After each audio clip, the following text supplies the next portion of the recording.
Practically everyone who wants to get a patent on an invention wants to make money off their invention. Otherwise, what's the point? In this video, we'll give you some general tips, strategies, and ideas on how to sell your invention. First of all, there are two types of inventors. Those who want to sell or license their patents to a large corporation and let them handle the manufacturing, promotions, etc. However, other inventors plan to sell directly to the public or to OEMs. One of the things you'd bear in mind is that some companies are reluctant to purchase a patent for a product where the marketability of that product is unknown. Keep in mind that companies can spend hundreds of thousands of dollars in advertising, marketing, and manufacturing before they turn a profit on many products. However, if you're able to actually sell your product on your own, create a buzz and strong demand for your new invention, related companies in your industry will definitely take note. At that moment, a company can gain a more accurate assessment of your product, and you'll be able to sell or license your patent for a lot more money. So if you're a solo inventor, or you'd like to sell your own product, at least initially, you're in luck. The truth is that there's never been a better time to sell your own products successfully with minimal to no help at all. With the internet, advertising costs are plummeting and evening the playing field for solo inventors. Moreover, the number of advertising options are exploding. Make no mistake about it, there is a gold rush of opportunities, and many people who sell their own products online are modern-day 49ers. We'll briefly introduce you to different methods of advertising and marketing your product.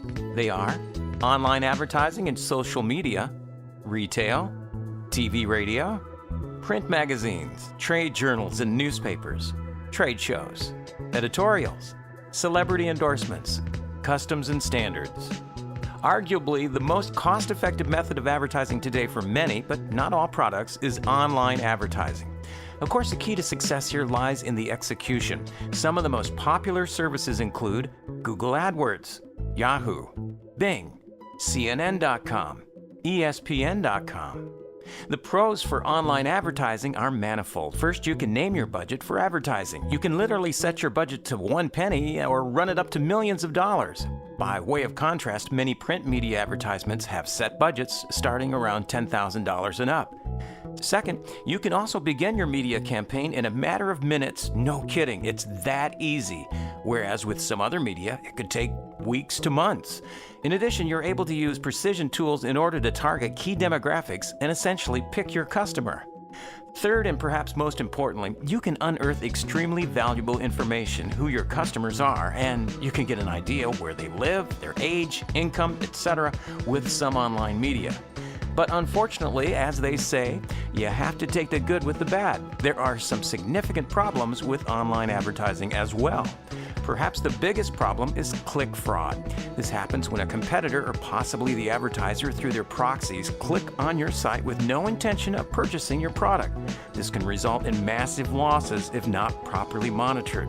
The good news is that Google takes click fraud seriously and has instituted a wide array of sophisticated algorithms and other tools to minimize click fraud. Another drawback is that online advertising is a skill, and it's basically like one really long science experiment. Those entrepreneurs who can master this system can make a lot of money. However, if you don't like the experimentation process of online advertising, it's definitely not for you. Another problem is that the word has gotten out about online advertising, and as a result, competition is far more fierce than before.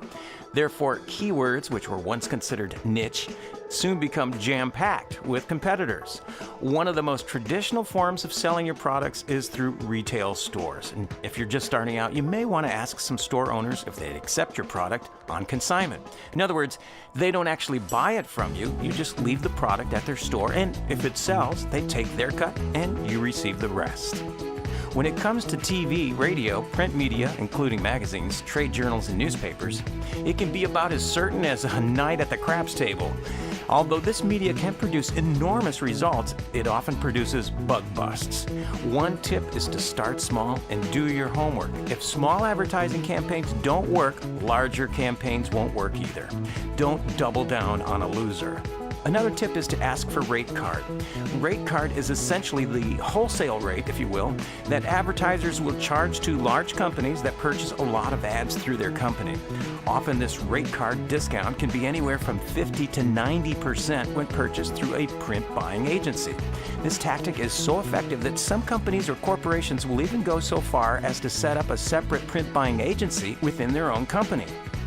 One strategy employed by some is to simply send in a check for a particular piece of advertising near the drop-dead deadline before they go into publication and ask for the rate card. So if you want an ad that normally costs $1,000, you can possibly get it 80% off. Essentially, you'll be telling them you'll take it or leave it. This tactic does not always work, but it's been effective for some. Another good idea is to enter trade shows. Here you can introduce your product to the world and get your name on the map. There are a lot of different trade shows. The most popular and well-known is CES in Las Vegas, which takes place in January of each year. But there are also cigar conventions, solar conventions, comic book conventions, sports conventions, and other novelty conventions. If you can think of it, they've got a convention for that. Another great way to get exposure for your product is to get editorial or news coverage for your product. This can be a TV interview, a magazine interview, and the like. Of course, this may be difficult. One piece of advice is to create a story about your product and how it changed your life or someone else's life. You can also tell and package your life story in such a way that it may interest a journalist and his or her viewers. It may be best to have a third party pitch the idea to the journalist. You can also hire a celebrity to endorse your product. Through a celebrity broker, you can hire a famous person to endorse your product. And some celebrities are not as expensive as you might think.